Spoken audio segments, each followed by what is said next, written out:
السلام عليكم ورحمة الله وبركاته. الحمد لله وكفى وسلام على عباده الذين اصطفى.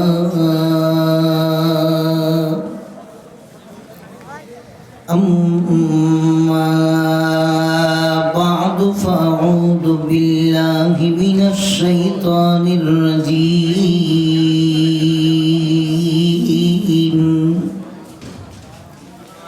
بسم الله الرحمن الرحيم.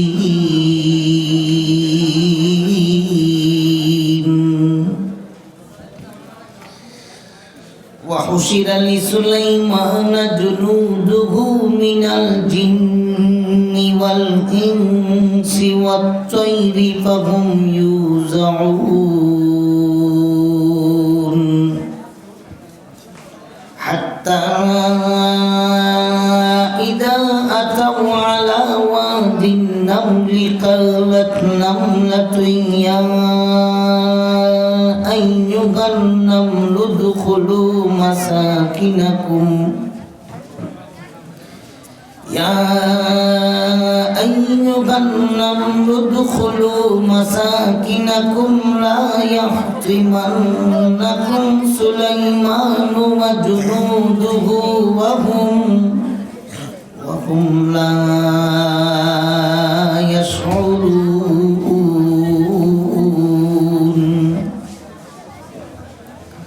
وقال سيدنا رسول الله صلى الله عليه وسلم: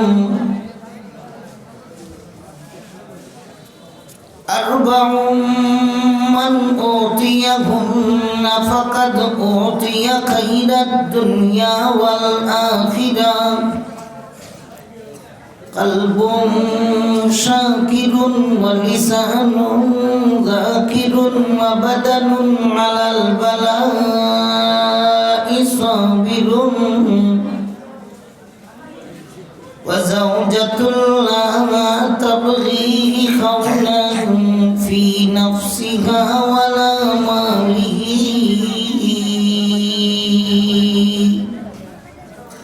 أو كما قال سيدنا رسول الله صلى الله عليه وسلم: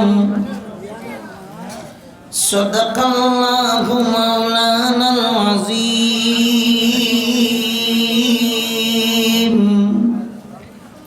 وصدق رسوله النبي الكريم. ونحن على ذلك من الشاهدين والشاكرين والحمد لله رب العالمين. بارك الله لنا ولكم في القرآن العظيم ونفعنا وإياكم بالآيات والذكر الحكيم. اللهم صل على محمد وعلى آل محمد كما صليت على إبراهيم وعلى آل إبراهيم إنك حميد مجيد. لا إله إلا الله لا إله إلا الله لا إله إلا الله لا إله إلا الله لا إله إلا الله لا إله إلا الله. قرآن ভাই لا إله إلا الله لا إله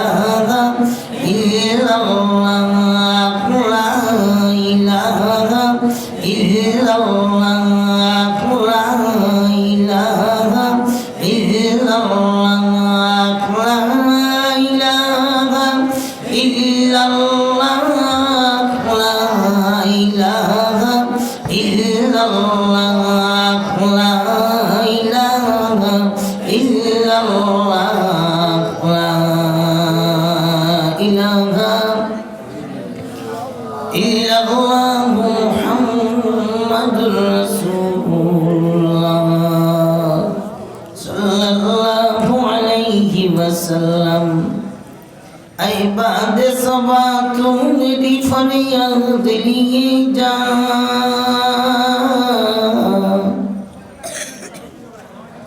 ऐ बाद सबा तू मेरी फरियाद लिए जा। सरकार मदीने को मेरी याद लिए जा, सरकार मदीने को मेरी याद लिए जा। कैशा बदिया रब के रोवत यस्रिबो बुतहाकुनम, कैशा बदिया रब के रोवत यस्रिबो बुतहाकुनम। गहगो मक्का मंजिलोगा दर मदीना जाकुनम। इन कुल्लिबत या रिह अस्सबा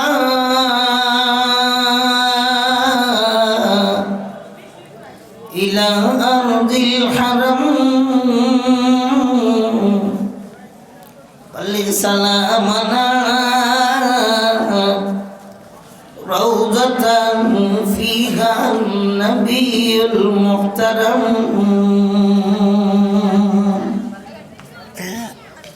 মাদ্রাসাতুল হারামাইন পরাগাঁও কর্তৃক আয়োজিত আজকের এই বার্ষিক ইসলামী মহাসম্মেলনের শ্রদ্ধেয় সভাপতি হযরত উলামায়ে কেরাম, মুরব্বী সাহেবান, আমার যুবক ভাইয়েরা, মাদ্রাসার প্রাণপ্রিয় ছাত্রবৃন্দ, এলাকাবাসী, বাড়ি ঘরে বাসাতে অবস্থানরত মুহতারামা সম্মানিত মা ও বোনেরা, আমি আপনাদের খেদমতে পবিত্র কুরআনুল কারীমের সূরা নামাল থেকে কয়েকখানা আয়াতে কারীমা তিলাওয়াত করেছি। হযরত রাসূল করিম সাল্লাল্লাহু আলাইহি ওয়াসাল্লামের হাদিস শরীফের ভান্ডার থেকে একখানা হাদিস শরীফ তিলাওয়াত করেছি। বরকতি মাহফিল, মাদ্রাসার মাহফিল, এই মাহফিলে আমার তিলাওয়াতকৃত আয়াত এবং হাদিস শরীফের আলোকে আপনাদের খেদমতে কিছু দিনই আলোচনা পেশ করতে ইচ্ছা। মহান রব্বুল আলামিন যেন আমাকে সহিভাবে ইখলাসের সাথে আমলের নিয়তে আলোচনা পেশ করার তৌফিক দান করেন। আমরা সবাই যেন আমলের নিয়তে আলোচনা শুনতে পারি। আল্লাহ গো তৌফিক দান করো, সকলেই বলি আমিন। কথা পরিষ্কার হইতেছে? সম্মানিত হাজিরিন, কিছু সময় একটু খেয়াল রাখেন, লক্ষ্য করেন। দীর্ঘ সময় তার আলোচনা হবে না, মনোযোগের সাথে আলোচনা শোনার চেষ্টা করি। পবিত্র কুরআনুল কারীমে আল্লাহ তাআলা আইন কানুন দান করেছেন, হালাল হারামের বিধিবিধান দিয়েছেন কিছু আয়াতে, আর বাকি আয়াতগুলোতে মহান রব্বুল আলামিন অধিকাংশই আল্লাহ তাআলার কুদরতের পরিচয় দান করেছেন, শেষ বিচারের আলোচনা করেছেন। ইহুদি নাসারাদের ভ্রান্ত মতবাদের দাঁত ভাঙা জবাব প্রদান করেছেন। সূরা নামলে মহান রব্বুল আলামিন আল্লাহ তাআলার কুদরতের বয়ানে ভর্তি। আমি যে আয়াতে কারিমা তেলাওয়াত করেছি সেই আয়াত থেকে, সেই আয়াতে মহান রব্বুল আলামিন হযরত সুলাইমান আলাইহিস সালাতু ওয়াস সালামকে আল্লাহর এক কুদরতি একটা নিশানা দান করেছিলেন, সেই আলোচনা করেছেন। হযরত সুলাইমান আলাইহিস সালাতু ওয়াস সালাম ছিলেন দাউদ পয়গম্বর আলাইহিস সালাতু ওয়াস সালামের ছেলে। হযরত দাউদ আলাইহিস সালাতু ওয়াস সালামের উপরে আল্লাহ তাআলা নাযিল করেছিলেন পবিত্র জাবুর শরীফ, আল্লাহ তাআলার কিতাব। দাউদ আলাইহিস সালাতু ওয়াস সালাম প্রত্যেক শনিবারে উম্মতদের নিয়ে জাবুর শরীফ তিলাওয়াত করতেন। সাগরের পাড়ে যখন তিলাওয়াত করতেন তখন সাগরের নদীর বড় বড় মাছ তার গজ ভাসাইয়া, পিঠের উপরের গজ ভাসাইয়া একেবারে নদীর কিনারায় চলে আসতো, সাগরের কিনারায় চলে আসতো। মাঝে মধ্যে মুখ দাঁত করতো, মাথা উঠাইতো, কান পাতাইতো আল্লাহর পয়গম্বর সাল্লাল্লাহু আলাইহি ওয়াসাল্লামের জাবুর শরীফ তিলাওয়াত শোনার জন্য। সকলে একবার বলি সুবহানাল্লাহ। সম্মানিত হাজরিন, হযরত দাউদ আলাইহিস সালাতু ওয়াস সালামের এই উম্মতরা মাছের আগমন দেখে চিন্তা করলো যে আরে এত বড় বড় মাছ নদীর কিনারায় আসে, এত বড় বড় মাছ নদীর কিনারায় আসে, জাল বইয়া এগুলো ধরা যায় না। তা আমরা যদি এই সময় মাছগুলা ধরতে পারি তা আমাদের অনেক মুনাফা হবে। এই সময় মাছ ধরার সময় না, এই সময় আল্লাহর পবিত্র কালাম তিলাওয়াত শোনার সময়। এরা যখন মাছ ধরতে গিয়েছিল, মাছের উপর এটা জুলুম হয়েছে। আল্লাহ তাআলা বিধান জানিয়ে দিয়েছেন, তোমরা শনিবারে মাছ ধরতে যায় না, তোমরা শনিবারে মাছ ধরতে যায় না। এরা করছে কি, শনিবারে মাছ ধরতে যাবে না, কিন্তু মাছগুলো যাতে আটকা পড়ে এইরকম একটা কৌশল অবলম্বন করেছিল। কথা বুঝতেছেন নি? এরা চতুর্দিকে আইল দিয়া, যা আমাদের দেশে খাঞ্জা বাঁধে না, চতুর্দিকে আইল দিয়া মধ্যখানে দাঁড়া রাখলো। আল্লাহর পয়গম্বর শনিবারে যে সময় জাবুর শরীফ তিলাওয়াত আরম্ভ করলেন, মাছগুলোই দাঁড়া দিয়ে ভিতরে ঢুকলো। ঢুকার পরে এরা বাঁধ দিল। এখন তিলাওয়াত শেষ, মাছগুলো যাইতে চায় আর যাইতে পারে না। মহান রব্বুল আলামিন এটাও এদের নিষেধ করেছেন। এরপরেও তারা মাছ শিকার করতে গিয়েছিল। আল্লাহ তাআলা যারা যারা মাছ শিকার করতে গিয়েছিল সবটিকে বানর বানিয়ে দিয়েছে। মুহতারাম হাজিরিন, আল্লাহ তাআলার বিধান যারা মানবে, মহান রব্বুল আলামিন তাদের দুনিয়া এবং আখিরাতে আল্লাহর রহমত, বরকত, শান্তি দান করবেন। আল্লাহ তাআলার বিধান যারা মানবে না, দুনিয়া তো পেরেশানির জীবন, আর মরার পরে তো আযাবের জীবন আসবে, যেই আযাবের আরম্ভ আছে, শেষ নাই। সম্মানিত হাজরিন, হযরত দাউদ আলাইহিস সালাতু ওয়াস সালামকে আল্লাহ তাআলা রাজত্ব, বাদশাহী দান করেছিলেন। হযরত দাউদ আলাইহিস সালাতু ওয়াস সালাম পয়গম্বরীর দায়িত্বে, রাষ্ট্র চালাইবার দায়িত্বে মগ্ন থাকার কারণে নিজে রুজি করিয়া পরিবার চালাইবার ব্যবস্থা করতে পারতেন না। অসুবিধা হইতেছে নি? জি হ্যাঁ। হযরত দাউদ আলাইহিস সালাতু ওয়াস সালাম পয়গম্বরীর দায়িত্বের কারণে এবং রাষ্ট্রীয় দায়িত্বের কারণে নিজ হাতে কামাই করিয়া পরিবারের খরচাপাতি জোগাড় করতে পারতেন না। হযরত দাউদ আলাইহিস সালাতু ওয়াস সালাম রাস্তায় রাস্তায় হাঁটতেন, মানুষের খবর নিতেন, আর মানুষকে জিজ্ঞাসা করতেন দাউদের রাষ্ট্র পরিচালনা কেমন হচ্ছে, দাউদ যে রাষ্ট্র পরিচালনা করছে কেমন করছে। তো সবাই বলতো খুব ভালো, দাউদ পয়গম্বর সুন্দর রাষ্ট্র পরিচালনা করছেন। একদিন আল্লাহ তাআলা একজন ফেরেশতা পাঠাইছেন।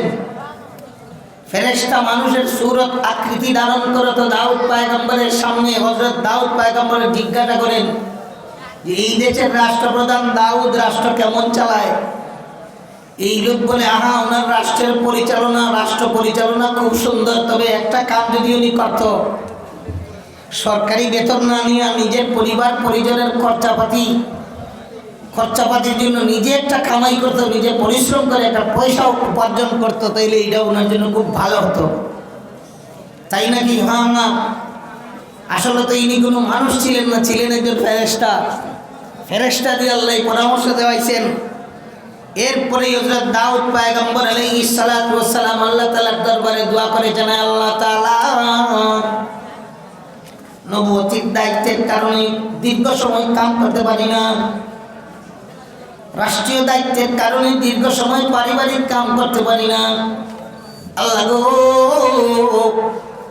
আপনি কাদির মতলব, সর্বশক্তিমান আল্লাহ, আমাকে এমন একটা কৌশল বাতায়া দাও, এমন একটা ব্যবস্থা করে দাও, যেই ব্যবস্থায় অল্প সময়ে মেহনত করলে আমার বেশ কিছু দিনের খোরাকি, পরিবারের খোরাকি অর্জন হয়ে যায়।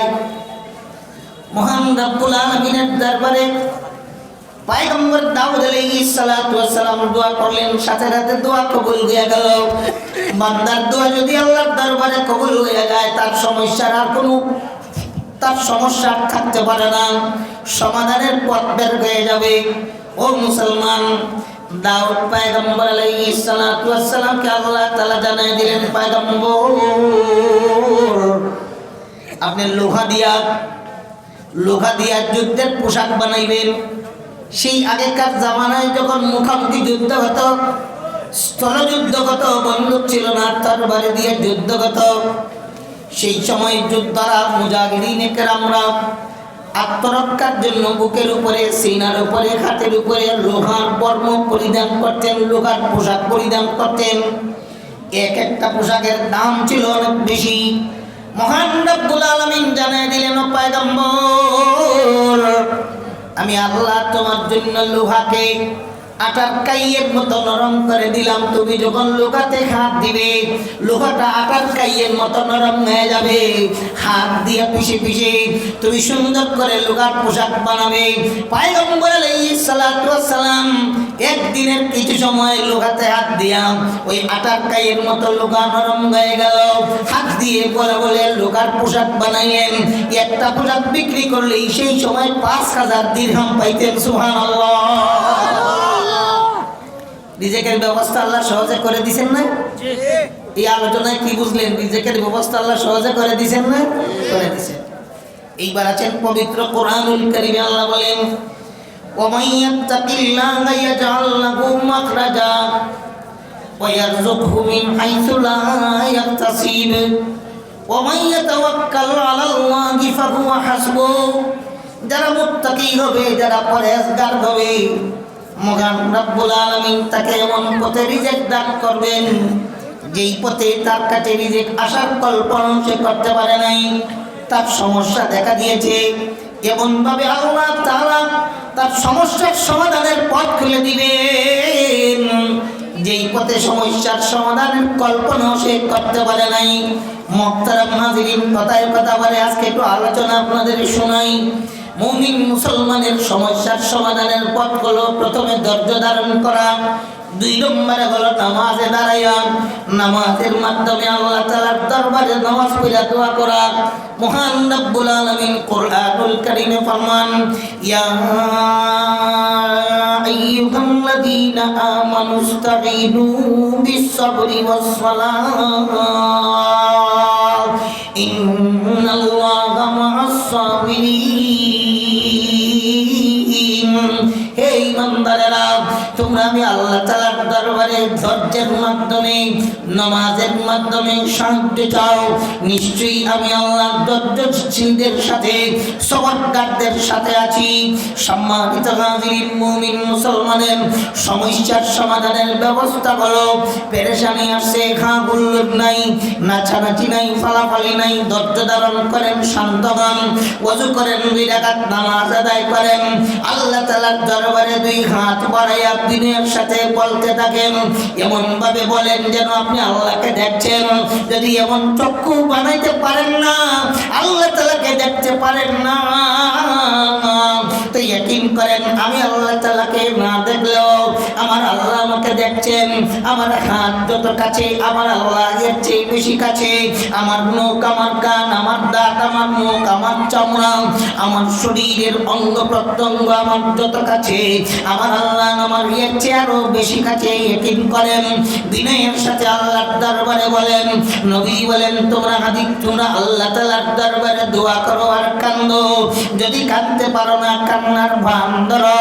কাঁদতে পারো না, কান্নার ভান ধরো। আল্লাহ তাআলার দরবারে কান্নাওয়ালা হয়ে যাওয়া। কান্দিয়া কান্দিয়া আল্লাহর দরবারে সমস্যার সমাধানের জন্য দোয়া করেন। মহান রব্বুল আলামিন সমস্যার সমাধান করেই দিবে। বলতে হবে। মুহতারাম হাজিরিন, সাহাবায়ে কেরামগণ গাজওয়ায়ে সিফুল বাহারে গেছেন। সিফুল বাহার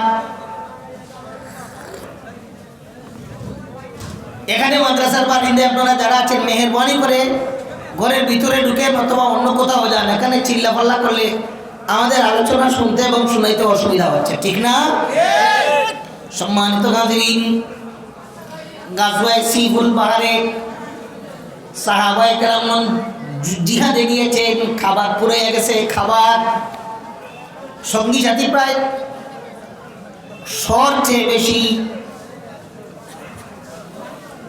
100 জন মানুষের খাবারে 100 জন মানুষের খাবারে কি পরিমাণ সামানের দরকার। সাহাবায়ে কেরামদের খাবার ফুরিয়ে গেছে। জিহাদের ময়দানে সাহাবায়ে কেরামগণ এই যে খাবারের সংকটের সম্মুখীন হইলেন, সংকটে পড়ে গেলেন। টেনশন নাই, খাবার ফুরিয়ে গেছে, এই খাবারের ব্যবস্থা করে দিবার মালিক কে? সবাই একটু জোরে বলেন কে? আরে জোরে বলেন আল্লাহ।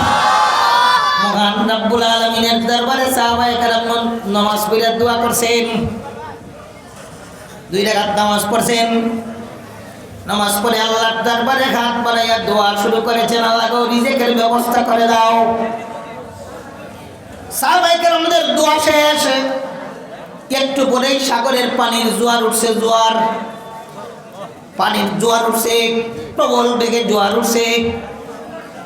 জোয়ারের পানি আস্তে আস্তে ভাটির দিকে গেছে।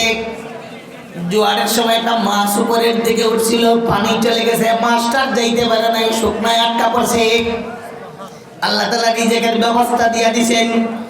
এত বড় মাছ সাহাবায়ে কেরামগণ ওই মাছটার জায়গায় রেখে রেখে ওখান থেকে কেটে কেটে নিয়ে এতজন মানুষের খাবার পরিমাণ মাছের এই অংশ গোশত কেটে নিয়ে রান্না করে খাইছেন।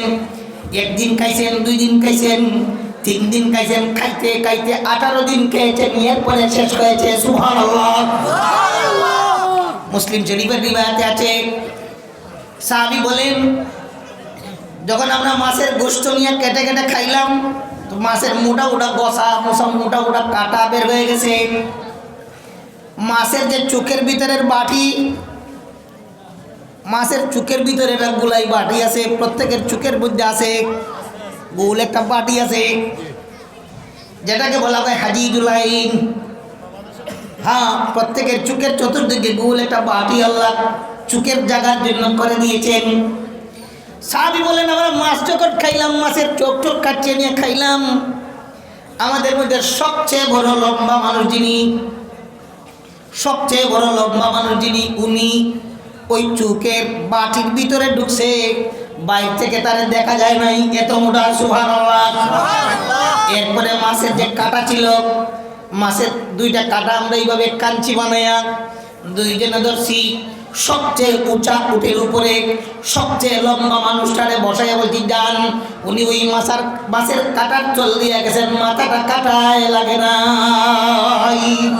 এত বড় মাছের ব্যবস্থা কে করে দিলেন? বলেন না, কে করে দিলেন? আল্লাহ সুবহানাহু ওয়া তাআলা করে দিলেন।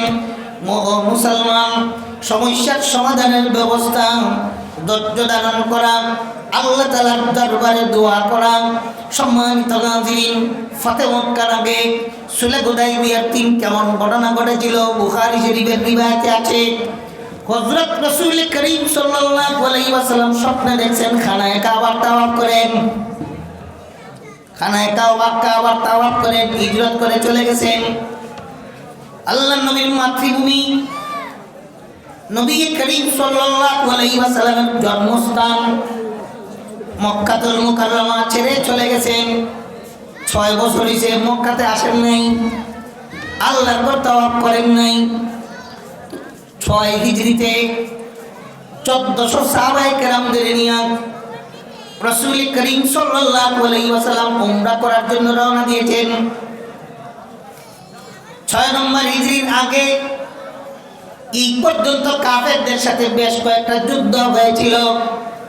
1 নম্বর বদরের যুদ্ধ, 2 নম্বর উহুদের যুদ্ধ, 3 নম্বর খন্দকের যুদ্ধ। 3টা যুদ্ধ হয়েছে। বদর এবং খন্দকের যুদ্ধে মহান রব্বুল আলামিন ইসলামের বিজয় দান করেছিলেন। উহুদের যুদ্ধে মুসলমানদের শিক্ষার জন্য সাময়িক বিজয়ের পর পরাজয় এসেছিল। 6 নম্বর হিজরিতে যে সময় 1400 সাহাবায়ে কেরামদের নিয়ে নবী করিম সাল্লাল্লাহু আলাইহি ওয়াসাল্লাম মক্কাতুল মুকাররমার দিকে রওনা দিলেন। হুদায়বিয়া নামে স্থানে গেলেন। হুদায়বিয়া নামে স্থানে গিয়া আল্লাহ নবী ওখানে অবস্থান করলেন। আর দূত হিসাবে হযরত ওসমান ইবনে আফফান রাদিয়াল্লাহু তাআলা কে মক্কায় পাঠাইলেন। মনোযোগ আসেনি ভাই? মনোযোগ আছে? হযরত উসমান ইবনে আফফান রাদিয়াল্লাহু তাআলা আনহুকে নবীজির দূত হিসাবে খবর দাতা হিসাবে পাঠাইলেন, উসমান তুমি মক্কায় যাও, মক্কার মানুষকে বলে দিও আমি যুদ্ধ করার জন্য আসি নাই, আমি এসেছি আল্লাহর ঘর তাওয়াফ করার জন্য। হযরত উসমান ইবনে আফফান রাদিয়াল্লাহু তাআলা আনহু মক্কাতুল মুকাররমায় গেলেন। মক্কার মানুষের উপরে হযরত উসমান ইবনে আফফান রাদিয়াল্লাহু তাআলা আনহুর খুব অনুগ্রহ ছিল। মক্কার এমন কোনো মানুষ নাই যে মানুষটা হযরত উসমানকে মহব্বত করে না। মুসলমান আর কাফেরদের মধ্যে তরবারির বাড়াবাড়ি, যুদ্ধের ধাক্কাধাক্কির কারণে যে তিক্ততা পয়দা হয়েছিল, হযরত উসমান ইবনে আফফান রাদিয়াল্লাহু আনহু 5 বছর পরে যখন মক্কাতুল মুকাররমায় ঢুকছেন, সবাই থেকে উসমানকে মায়া আরম্ভ করছে, সবাই ডাকাডাকি আরম্ভ করছে। হযরত উসমান ইবনে আফফান রাদিয়াল্লাহু আনহুর সাথে তারা খোশালাপ রসালাপ আরম্ভ করেছে। এদিকে আল্লাহর নবীর দরবারে উসমানের যেতে দেরি হওয়ার কারণে শয়তান একটা আওয়াজ উঠাইছে। শয়তানি আওয়াজ দিল যে উসমানকে মক্কার কাফেররা হত্যা করেছে। এই যে আওয়াজ উঠাইলো, আওয়াজ পাওয়ার পরে আল্লাহর নবী সাল্লাল্লাহু আলাইহি ওয়াসাল্লাম সাহাবায়ে কেরামদের ডাকলেন আর বললেন, আমি তো যুদ্ধের জন্য আসি নাই, আমি এসেছি খানায় কাবার তাওয়াফের জন্য। মক্কার কাফেররা যদি সত্যি উসমানকে হত্যা করে ফেলে, উসমান হত্যার প্রতিশোধ না নিয়ে আর মদিনাতুল মুনাওয়ারায় ফেরত যাব না, কারা কারা আমার সাথে বায়াত করবে? রক্ত দিবার জন্য সাহাবায়ে কেরাম রাসূল করিম সাল্লাল্লাহু আলাইহি ওয়াসাল্লামের হাতে হাত থেকে বায়াত করলেন। 1400 সাহাবায়ে কেরাম হাতে হাত থেকে বায়াত করলেন। হযরত উসমান ইবনে আফফান নাই, সবার শেষে আল্লাহর নবী নিজের একটা হাত রাখলেন, আমার এই হাত রাখলাম আমি উসমানের পক্ষ থেকে, সুবহানাল্লাহ, উসমানের পক্ষ থেকে আমি হাত রাখলাম। বয়াত শেষ। এমন সময় দেখা গেল হযরত উসমান রাদিয়াল্লাহু আনহু মক্কার কয়েকজন লিডার সব আল্লাহর নবীর সামনে হাজির। সবাই একবার বলেন না সুবহানাল্লাহ। ভাইও দোস্ত বুজুর্গ, আমার মুরব্বী বাবারা, আচানক আশ্চর্যজনক সংবাদ শুনলে সুবহানাল্লাহ বলাই ছিল আদব। কি বলা? সুবহানাল্লাহ। একবার সুবহানাল্লাহ বললে আসমান জমিন ভর্তি নেকি দান করা হয়। আরেকটা হাদিস শরীফের মধ্যে আছে সুবহানাল্লাহ উহুদ পাহাড়ের চেয়ে বড়। সুবহানাল্লাহ, সুবহানাল্লাহ। আরেক হাদিসের মধ্যে আছে রাহমাতুল লিল আলামিন ফরমান, বান্দা যখন একবার সুবহানাল্লাহ বলে তার জন্য জান্নাতে একটা গাছ রেজিস্ট্রি হয়। জান্নাতের জন্য বড় বড় গাছ থাকবে। নবীজি বলেন একটা গাছে যেই পরিমাণ ছায়া দিবে, ওই গাছের ছায়ার আয়তন ঘুরে আসতে 100 বছর লাগবে। এটা জান্নাতীরা পাইতো। 200 জায়গার জন্য জান দিয়া দেয় দুনিয়াতে, মাথার না 200 জায়গার জন্য। আরে 200 কি, আধার জায়গার জন্য জান দিয়া দেয়, দেয় না? 4 আঙ্গুল জায়গার জন্য জান দিয়া দেয়। 20,000 টাকার জন্য, জি 30-40 হাজার পয়সা টাকার জন্য জান দিয়া দেয়। আরে দিনের জন্য জান দিবার নিয়ত করি, আল্লাহ তাআলার কালিমা বুলন্দির জন্য জান দিবার নিয়ত করি। পয়সা দুনিয়ার পিছনে জান দিয়ে কোনো লাভ নাই। জান্নাতে যাবেন, জান্নাতে যাওয়ার পরে কত বড় জান্নাত আপনি পাবেন, দুনিয়া সমান 10 গুণ বড়। সবাই বলেন সুবহানাল্লাহ। দয়াল নবী ফরমান, একবার সুবহানাল্লাহ বলে জান্নাতে একটা গাছ সুবহানাল্লাহ বলনেওয়ালার নামে রেজিস্ট্রেশন হয়। আল্লাহ নবী এর পরে বলেন, যার মনে চায় বেশি বেশি সুবহানাল্লাহ পড়ে আর গাছ লাগায়। যার মনে চায় বেশি বেশি সুবহানাল্লাহ পড়ো আর জান্নাতে গাছ লাগাও, গাছ রেজিস্ট্রি করো। মহান রব্বুল আলামিন আমাদের বেশি বেশি তাসবিহ পড়ার তৌফিক দান করেন। সুবহানাল্লাহ, সুবহানাল্লাহ, সুবহানাল্লাহ। আল্লাহ গো তৌফিক দান করো, সকলেই বলি আমিন। হযরত উসমান ইবনে আফফান রাদিয়াল্লাহু তাআলা চলে আসেন। মক্কার 2 জন লিডার হযরত উসমানের সাথে, এরা এসে হযরত নবী করিম সাল্লাল্লাহু আলাইহি ওয়াসাল্লামের সাথে আলাপ করে, কয় মুহাম্মদ, এই পর্যন্ত আপনারা আমাদের মধ্যে কত মারামারি হলো, কত মানুষ মারা গেল, এইবার আমরা একটা শান্তি চুক্তি করে নিই। একটা শান্তি চুক্তি, আপনারাও শান্তিতে থাকেন, আমরাও শান্তিতে থাকি। এটা শান্তি চুক্তি করে নেই। নবীজি বললেন খুব ভালো কথা, শান্তি চুক্তি করা তো ভালো, ইসলাম তো শান্তি চায়। ইসলাম কোনোদিন অশান্তি চায় না। ইসলাম কি চায়? শান্তি চায়। সম্মানিত হাজিরিন, মক্কার লিডারেরা একমত হয়েছে শান্তি চুক্তি হবে। চুক্তির শর্ত কি হবে? আল্লাহ নবী বলেন তোমরাই বলো। এরা শান্তি চুক্তিতে শর্ত লাগায়। এক নম্বর শর্ত হইল আপনি তো উমরা করার জন্য এসেছেন, এইবার উমরা না করে চলে যাবেন। প্রথমটাই মুসলমানের পক্ষে না বিপক্ষে? কই মক্কাতুল মুকাররমা থেকে হুদাইবিয়া চলে আসছেন 16-17 মাইল পরেই মক্কা শরীফ।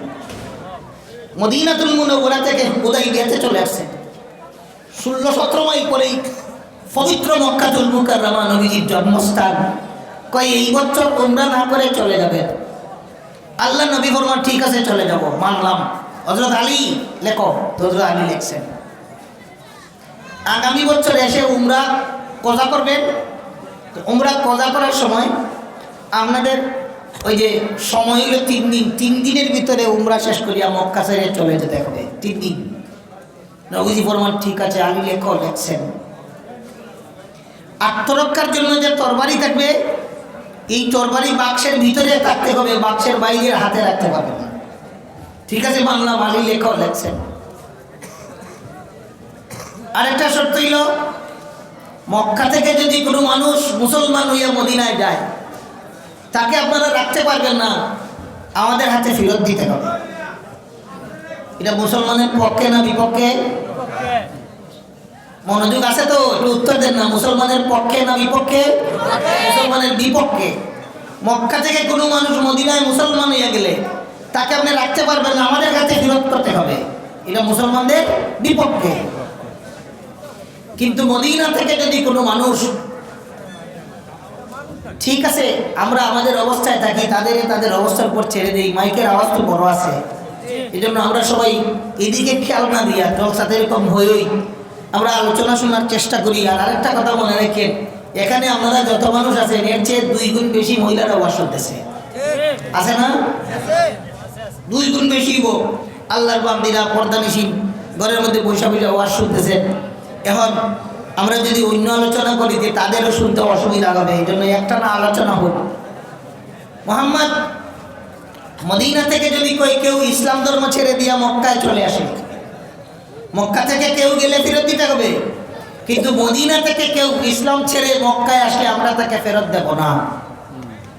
আল্লাহ নবী বলেন ঠিক আছে, সব মানছেন। এই চুক্তি 10 বছরের জন্য বলবৎ থাকবে। ঠিক আছে, এখন স্বাক্ষরিত। স্বাক্ষর হওয়ার আগে এক সাহাবী হযরত আবু জান্দাল আর আবু বসির 2 জনের ঘটনা, এর মধ্যে একজন আবু জান্দাল আর আবু বসির 2 সাহাবী, এর মধ্যে একজন উনি চলে আইছেন এই চুক্তিতে স্বাক্ষর করার আগে সাহাবায়ে কেরামদের কাছে। আজ আপনারা বলুন তো, চেকে দস্তখত না দিলে এই চেকে টাকা নিব? সবাই উত্তর দেন না। চেকে দস্তখত না দিলে এই চেক নিয়ে ব্যাংকে গেলে টাকা দিবে? টাকা দিবে না। দলিল লেখা হয়েছে, দস্তখত না দিলে এই দলিলের কোনো দাম আছে? সবাই বললেন না। দলিল লেখা হয়েছে ঠিক, মনি সাহেব লেখছে, বিক্রেতা ক্রেতা স্বাক্ষর হয় নাই, এই দলিলের কোনো দাম আছে? কোনো দাম নাই।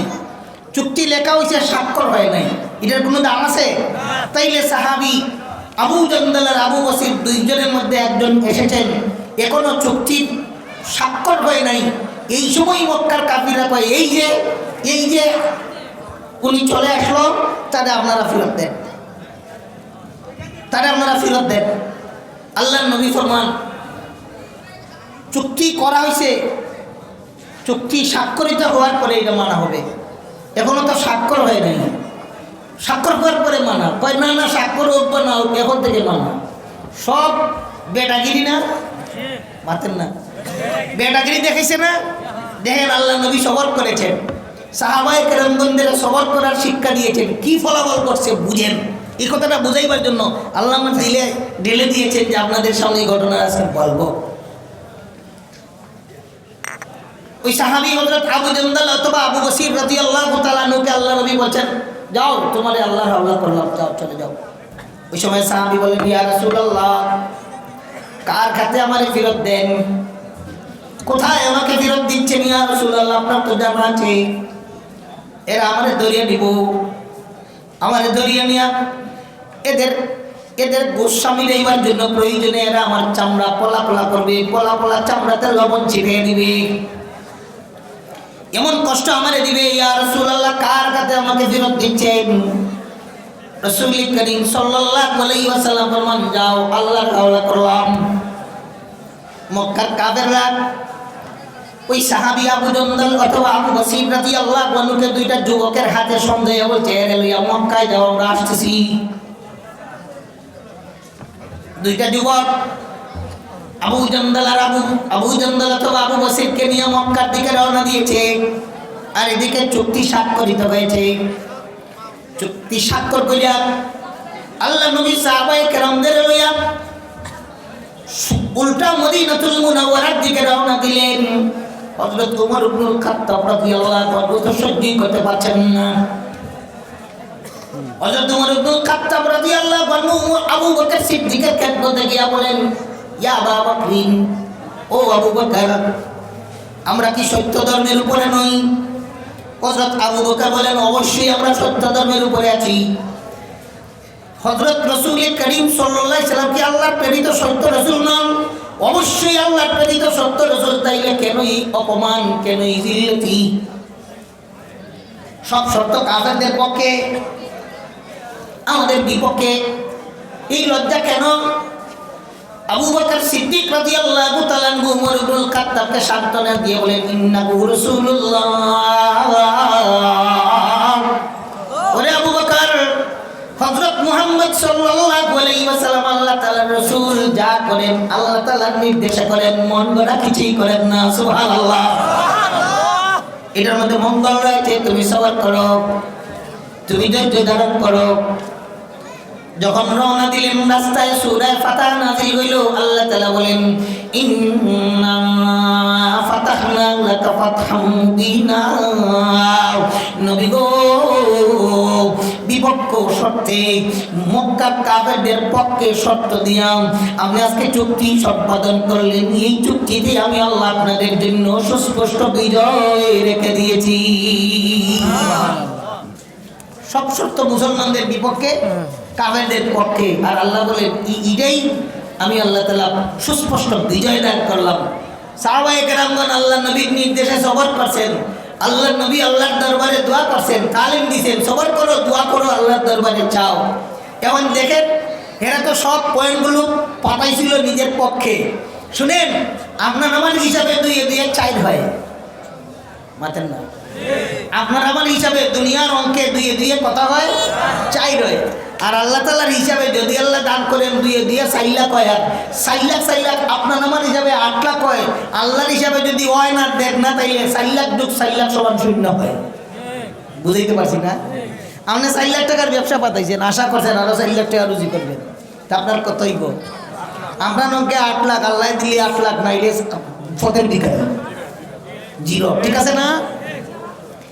এরা চাক্কা পাতাইছিল মুসলমানদের পিছার জন্য, আল্লাহ চাক্কা উল্টাই দিছে। এটা কাফেরদের পিছার ব্যবস্থা হয়ে গেছে। কেমনে হয়েছে শুনেন। রাহমাতুল লিল আলামিন সাহাবায়ে কেরামদের নিয়ে চলে গেলেন। পরের বছর উমরা করলেন। এইদিকে আবু জন্দল অথবা আবু বসিরকে যে দুইটা কাফের যুবক ধরে মক্কার দিকে নিয়ে গিয়েছিল, রাস্তায় গিয়ে আর একটু বসে, একটু আরাম করার জন্য একটু যাত্রা বিরতি ঘটাইছে। প্রত্যেকের হাতেই তো অস্ত্র আছে, তরবারি আছে, শুধু আবু জন্দল বা আবু বসিরের হাতে নাই। এরা দুজনে করছে কি, এদের তরবারিটা এমনি রাখছে। আবু জন্দল বসার, সাহাবী এখানে বসার। সাহাবী চিন্তা করলেন, এরা তো আমার সুলাইয়া গায়ে লবণ লাগাইবো, এর আগে আমি আমার বাসার ব্যবস্থা করার দরকার। ঠিক আছে না? সাহাবী ওই তরবারির দিকে তাকান আর বলেন, মা আসানা সাহেবাকা বাইরে, তোর তরবারিটা কত সুন্দর লাগে রে, তোর তরবারিটা খুব সুন্দর। আরবের মানুষে তরবারির প্রশংসা করলে কয় আতাইয়া দেখ, যে না, আর খুশবুর প্রশংসা করলে তো একটু লাগা। হ্যাঁ, কাব ইবনে আশরাফকে এইভাবে সাহাবায়ে কেরাম হত্যা করেছিলেন। সময় থাকলে এটাও বলবো ইনশাল্লাহ আজকে। সম্মানিত হাজিরিন, সাহাবী ওই কাবের যুবককে সম্বোধন করে বলেন, মা আসানা সাহেবাকা বাইরে, তোমার তরবারিটা কত সুন্দর। বেটায় কয়, দেখ দেখ লাগাত জান্নাত তুলি গা, এটা দিয়ে কত পরীক্ষা করছি, কত কাটাকাটি, একটু আতাইয়া দেখ। আবু জান্দাল মনে মনে বলেন, এটাই তো আমি চাই, হ্যান্ডেলটা আমার হাতে দে।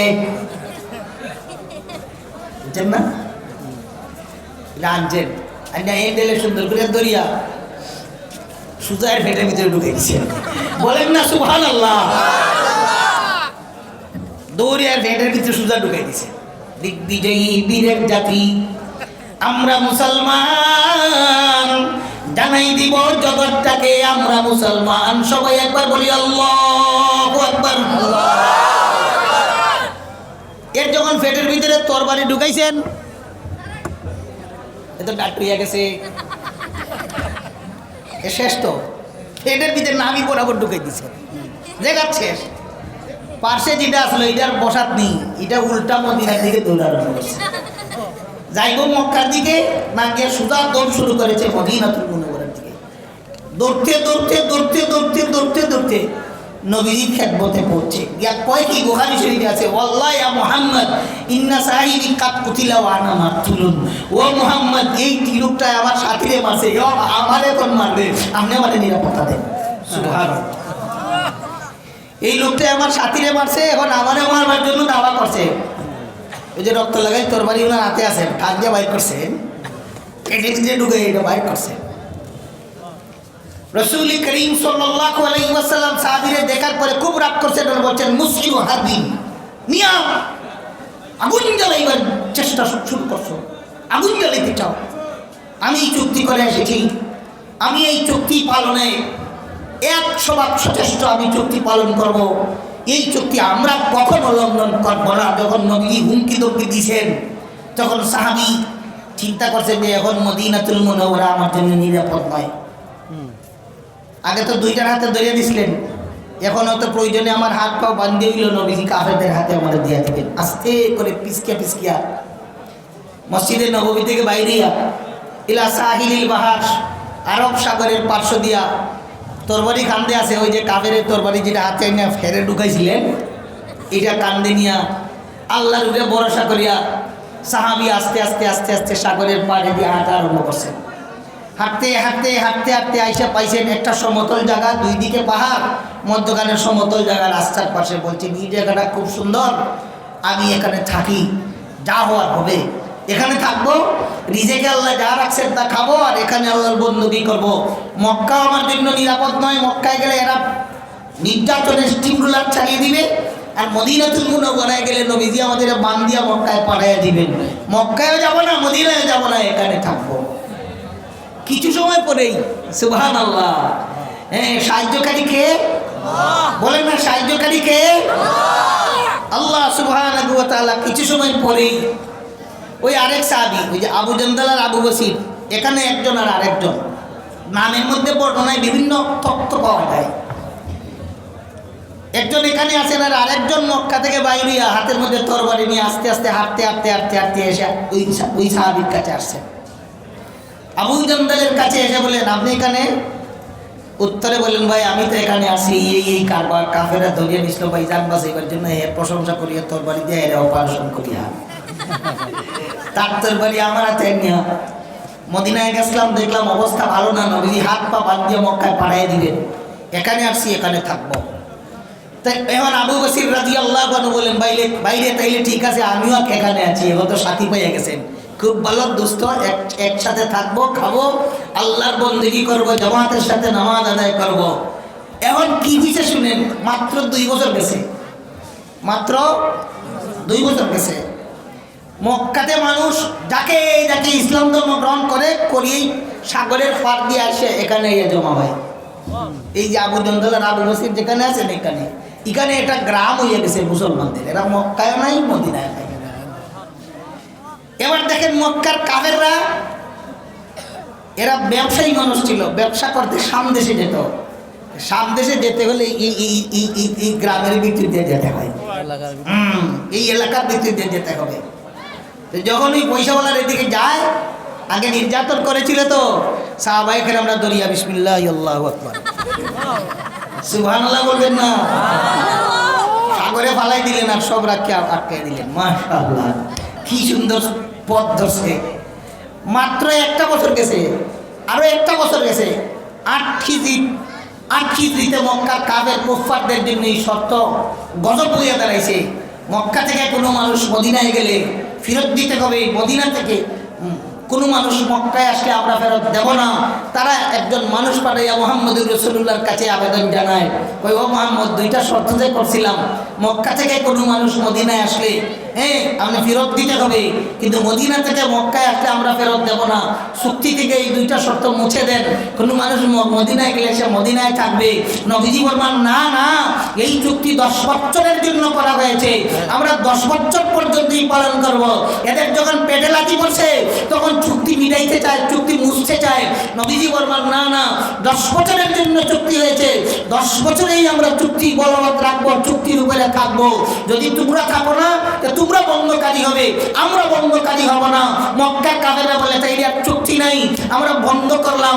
বন্ধ করার সাথে সাথেই 8 হিজরিতে মহান রব্বুল আলামিন খানায়ে কাবার বিজয় লাভ করলেন। সবাই বলেন সুবহানাল্লাহ। মক্কা শরীফের বিজয় দিল। সব শর্তগুলো মুসলমানদের বিপক্ষে ছিল না। আল্লাহ তাআলা বলেছিলেন, আমি আল্লাহ সুস্পষ্ট বিজয় দান করলাম। 2 বছরের মাথায় মক্কাতুল মুকাররমার বিজয়, আল্লাহ তাআলা বিজয়ের পতাকা উড়াইয়া মুহাম্মদুর রাসূলুল্লাহ সাল্লাল্লাহু আলাইহি ওয়াসাল্লামের হাতে খানায়ে কাবার চাবি দিয়া দিলেন। মুহাম্মদুর রাসূলুল্লাহ তরবারি দিয়া খানায়ে কাবার বাইরে ভিতরে যত দেবতা ছিল সব দেবতাকে ভেঙে চুরমার করে মূর্তিমুক্ত দেবতামুক্ত মক্কা শরীফ করেছিলেন। সম্মানিত গাফিরিন, যে মুসলমানদের সমস্যার সমাধানের ব্যবস্থা হইল ধৈর্য ধারণ করা, নামাজ পড়া। মাতেন না, মুসলমানদের সমস্যার সমাধানের ব্যবস্থা হইল ধৈর্য ধারণ করা এবং নামাজ পড়া, আল্লাহর দরবারে চাওয়া। আপনার ছেলে মেয়ে উপযুক্ত, বিয়ে দিবেন, ছেলে পড়ালেখা করছে, চাকরি নাই, আরে চাকরির মালিক তো আল্লাহ, রিজেকের মালিক আল্লাহ। একজন মানুষের জন্মের 50,000 বছর আগে আল্লাহ তার রিজেক লিখে দিয়েছেন। বান্দা তার রিজেককে যেই পরিমাণ তালাশ করে, রিজেকে ওই বান্দাকে এর চেয়ে বেশি তালাশ করে। বলেন না সুবহানাল্লাহ। বান্দা তার রিজেককে যেই পরিমাণ তালাশ করে, রিজেক তার ওই বান্দাকে এর চেয়ে বেশি তালাশ করে। একটা মানুষের জন্মের 50 বছর আগে আল্লাহ তাআলা তার রিজেক লিখে রেখেছেন। এই যাবে রিজেক আসবেই আসবে। কোথায় বাধা পড়ছে? আপনি নামাজ পড়েন, আমি নামাজ পড়ি, ধৈর্য ধারণ করি, আল্লাহ তাআলার দরবারে বলি, ইনশাআল্লাহ রিজেক প্রসাদা হয়ে যাবে, আল্লাহ রিজেক প্রশস্ত করে দিবেন। ছেলের চাকরির ব্যবস্থা হয়ে যাবে, বিয়ের ব্যবস্থা হয়ে যাবে, মেয়ের বিয়ের ব্যবস্থা হয়ে যাবে। ঘর নাই, ঘরের জন্য আল্লাহর দরবারে চান। বাড়ি নাই, বাড়ির জন্য আল্লাহ তাআলার দরবারে চান। ছেলে বিদেশে গিয়ে বিপদে পড়েছে, ধৈর্য ধারণ করুন, আল্লাহ তাআলার দরবারে চান। সমস্যার সমাধান অবশ্যই আল্লাহ তাআলা করে দেবেন। শর্ত হলো ধৈর্য ধারণ করতে হবে। মুহতারাম হাজিরিন, কথা বাড়াইতে এদিকে অনেক দূরে চলে আসলাম। আমি বলতেছিলাম, হযরত দাউদ আলাইহিস সালাতু ওয়াস সালাম আল্লাহর দরবারে দোয়া করছিলেন, আল্লাহকে নিজ কাছে কামাই করিয়া খাওয়ার একটা ব্যবস্থা দাও। তো আল্লাহ তাআলা দিলেন। সেই দাউদ পয়গম্বর আলাইহিস সালাতু ওয়াস সালামের ছেলের নাম সুলাইমান আলাইহিস সালাম। পয়গম্বর সুলাইমান আলাইহিস সালাতু ওয়াস সালামকে আল্লাহ তাআলা সারা দুনিয়ার রাজত্ব দান করেছিলেন। সব মাখলুকাতের ভাষা হযরত সুলাইমান আলাইহিস সালাম বুঝতেন। আমরা বাংলাদেশের মানুষ, সিলেটের মানুষ চিটাগাঙ্গের কথা বুঝি না, চিটাগাঙ্গের মানুষ সিলেটের কথা বুঝে না। এরকম হয় কি হয় না? বাংলাদেশের মানুষ নেপালি ভাষা বোঝে না, চায়না ভাষা বোঝে না, অন্য দেশের মানুষ বাংলা ভাষা বোঝে না। কিন্তু পয়গম্বর সুলাইমান আলাইহিস সালাতু ওয়াস সালাম সব ভাষা বুঝতেন। শুধু মানুষের ভাষা নয়, জীব জন্তু পশু পক্ষীর ভাষা বুঝতেন। গরু ছাগল গাধা কুত্তা বিলাই পিপিলিকার ভাষা পয়গম্বর আলাইহিস সালাম বুঝতেন। আল্লাহ তাআলা বোঝার ক্ষমতা দান করেছিলেন। পয়গম্বর সুলাইমান আলাইহিস সালাতু ওয়াস সালাম নিজে ফরমান, ওয়াল্লিমনা মানতিকাত তাইরি ওয়া উতিনা মিন কুল্লি শাইইন। মহান রব্বুল আলামিন আমাকে পাখির ভাষা বোঝার তৌফিক দান করেছেন, দেশ চালাইতে যা লাগে সবকিছু দান করেছেন। হযরত সুলাইমান আলাইহিস সালাতু ওয়াস সালামের এক মজলিসের কথা তাফসীরে রুহুল মানিতে আছে। তাফসীরে রুহুল মানিতে লেখেন পয়গম্বর সুলাইমান আলাইহিস সালাতু ওয়াস সালামের মজলিসের কোন একটা পাখি ডাক দিয়েছে। কাকে কাকা বলে ডাক দেয়, আমি তো বুঝলাম কাকাই বলছে। কোকিল কু কু করে ডাকে, আমি তো মনে করলাম কু কু বলেই ডাক দিয়েছে। কিন্তু না না, কোকিলের কু কুতে একটা মর্ম আছে, আমি বুঝি না। আপনি বুঝেন না? বুঝেননি? উত্তর দেন না, বুঝেননি? কাকের কাকাতে একটা মর্ম আছে, আমি বুঝি না। আপনি বুঝেননি? না না, আমরা বুঝি না। সুলাইমান আলাইহিস সালাতু ওয়াস সালাম পাখির ভাষা বুঝতেন। মজলিসের পাশে একটা পাখি ডাক দিল। তো পাখি ডাক দেওয়ার পরে উপস্থিত যারা ছিলেন তাদের আল্লাহর পয়গম্বর জিজ্ঞাসা করলেন, পাখি কি বলেছে তোমরা বুঝছো নি? সকলেই উত্তরে বললেন, আল্লাহু তাআলা ওয়া রাসূলুহু আ'লাম। আল্লাহ তাআলা আর আল্লাহর পয়গম্বর সুলাইমান আলাইহিস সালাম ভালো জানেন, আমরা জানি না। সুলাইমান আলাইহিস সালাতু ওয়াস সালাম বলেন, পাখি আর কিছু বলে না রে। পাখি একটা কথা বলে, কিয়ামত পর্যন্ত বিশ্বের সকল মানুষকে পাখি একটা ওয়াজ করেছে সংক্ষিপ্ত আকারে। এই পাখি বলে, ইবনা আদম ইসমা শিতা ওয়া আখিরুকাল মাউত। পরে আদম সন্তান, যত ইচ্ছা জমিনে বিচরণ করো, যত ইচ্ছা জমিনে চলাফেরা করো, তবে একটা কথা বললে চলবে না রে আদম সন্তান, একদিন না একদিন তোমার গলায় মৌতের ঘন্টা বাজবে, তোমাকে মরতে হবে, তোমাকে কবরে যেতে হবে। কত লম্বা ওয়াজকে সংক্ষিপ্ত আকারে সেই পাখি বুঝাই দিল। মুসলমান, আজকে আমরা যে মরবো এটা বলে গেছি, কবরে যাব বলে গেছি, কিয়ামতের ময়দানে আল্লাহর আদালতে হাজিরা দিব এটা বলে গেছি, আল্লাহ তাআলার আদালতে যারা মুক্তি পাবে এরা জান্নাতে যাবে, যারা ধরা খাবে এরা জাহান্নামে যাবে, এটা আমরা বলে গেছি। ঠিক না? ঠিক, এটা আমরা বলে গেছি। সম্মানিত হাজিরিন, হযরত সুলাইমান আলাইহিস সালাতু ওয়াস সালামকে আল্লাহ তাআলা সারা দুনিয়া সফর করার জন্য একটা কুদরতি গাড়ি দান করেছিলেন। কিয়ামত পর্যন্ত বৈজ্ঞানিকেরা এই যাতে একটা গাড়ি বানাইতে পারবে না। পয়গম্বরের সেই কুদরতি গাড়ি ছিল আল্লাহর দারুণা সিংহাসন, বিশাল বড় সিংহাসন। এই সিংহাসনের আয়তন ছিল